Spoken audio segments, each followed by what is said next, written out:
סרטון הפעם מדבר על עבודה במפגש עם הורים וילדים.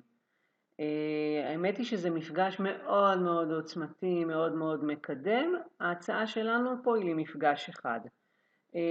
נתחיל את המפגש באיזשהו סבב קצר של היכרות שאנחנו מציעות לעשות אותו טיפה אחר. אנחנו מציעות לעשות אותו שבו כל הורה מציג את הילד שלו ותכונה טובה שלו ולהפך. זאת אומרת, אם אני לדוגמה אימא של עומר, אז אני אומרת אני עומר ואני מאוד סקרן. ועומר אומר אני יעל ואני מאוד חופרת.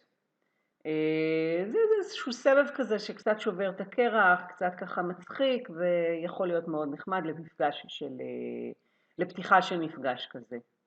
הפעילות השנייה שאנחנו מציעות לעשות, זה מעניין אותי אז אני שואל. אם אנחנו מדברים על תקשורת מקדמת, אז אנחנו באמת מבקשים מההורים והילדים להתחלק לזוגות.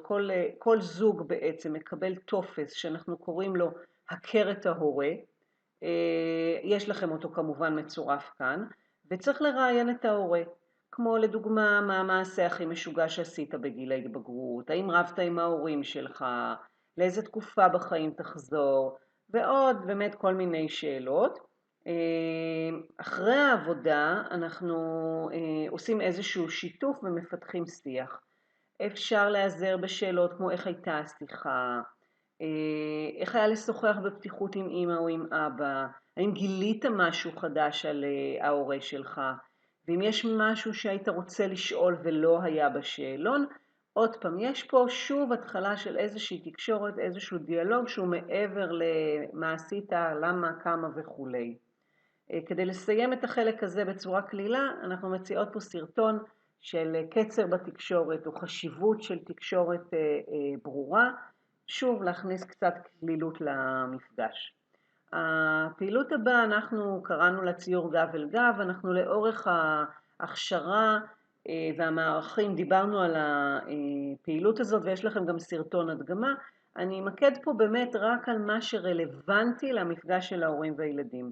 אז באמת נותנים להורה תמונה של איזושהי צורה ולילדים דף ועיפרון, וההורים מנחים את הילדים באופן ורבלי איך לצייר את התמונה, את הצורה, באמת בלי להגיד מפורשות, עיגול, ריבוע וכו'. המנחה, אני מציעה שהמנחה יצפה, רואים דינמיקה של התנהגויות ושל תקשורת בצורה מדהימה, סבלנות, כעסים, חוסר סבלנות וכו'. הרעיון בתרגיל הזה בעצם אחר כך זה לעשות איזשהו שיח בין הורה לילד. כמו לדוגמה שהילד יגיד להורה, היה לי טוב שעשית ככה וככה, היה עוזר לי שעשית ככה וככה, ואותו כנ"ל הפוך. גם הילד אומר להורה, או ההורה אומר לילד, לא משנה, מה היה טוב עבורו בציור, מה לא היה טוב עבורו, איך זה עזר. ואחר כך במליאה אפשר באמת לקחת את זה, איך מתוך התרגיל אפשר לקחת את התקשורת הזאת לדברים בבית. ובאמת לקחת את התובנה שכדי שמשימה תצליח, ומשימה יכולה להיות משהו בשגרה, משהו ספציפי, חד פעמי או בעצם רציף, צריך לראות שהתקשורת ברורה ומקדמת. אחרת זה באמת עלול להתפספס, ואם משהו לא ברור, אז באמת צריך לשאול וצריך לבקש עזרה, ולא לשמור את הדברים בבטן. כל הדברים האלה באמת באמת אפשר לראות מתוך התרגיל הקטן הזה, תרגיל מאוד מאוד מומלץ. דבר נוסף, אנחנו באמת מציעות לקחת סיטואציה שמוכרת גם להורה וגם לילד מחיי היום-יום. אנחנו מציעות לקחת את זה מתוך ערכת מה המצב, אבל אפשר גם ממש לא לקחת את זה מתוך הערכה, ובאמת לבחור סיטואציה שמוכרת לכל אחד, גם הורה, גם ילד, לוקח סיטואציה שמוכרת לו מחיי היום-יום בהקשר של ההורה או בהקשר של הילד. זאת אומרת, משהו שאני שומעת את אמא אומרת כל הזמן, או שאני אומר לאמא כל הזמן, והפוך, אמא לוקחת משהו שהיא שומעת ממני, או אני אומרת לה. ואז שוב, אנחנו יושבים בזוגות, ועושים גם כן איזשהו שיח, יש פה שאלות מנחות, שמאפשרות לפרק בעצם. עכשיו, עצם זה שכל אחד מהצדדים לוקח סיטואציה, יש בזה משהו מאוד אחד נורמלי, כיוון שאנחנו שווים. גם אני לוקחת סיטואציה שמפריעה וגם אמא לוקחת סיטואציה שמפריעה. ויש פה למה זה מפריע, כל כמה זמן זה קורה, אם אפשר לתת דוגמה ספציפית, מה אתה מבקש ממני כדי לשנות את הסיטואציה, מה אני יכולה לעשות כדי לשנות את הסיטואציה, באמת איזשהו מגוון של שאלות שמפרקות את הנושאים המאתגרים, הקשים, כי כמו שראיתם הסיטואציות הן סיטואציות מאתגרות, הן לא איזה דברים של פאן, הן סיטואציות מאתגרות. ובעצם אחרי השיח הזה אנחנו יכולים לחדד ובעצם להבין שדבר ראשון ששינוי לא חייב להיות משהו גדול.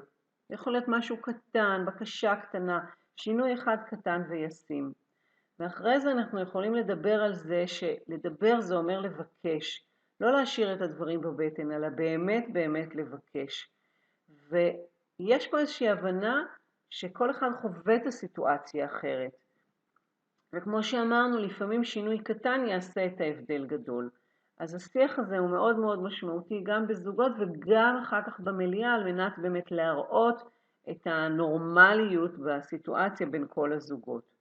אז עד כאן העקרונות לעבודה עם הורים וילדים, ועד כאן באמת סדרת הסרטונים בכל הנושא של תקשורת מקדמת, מה שאנחנו קוראות ההכשרה, ועכשיו אתם מוזמנים לעבור להכשרה, לצוות, הכשרה להורים, לא הכשרה, מערך לצוות, מערך להורים, מערך להורים וילדים, ואוסף התרגילים.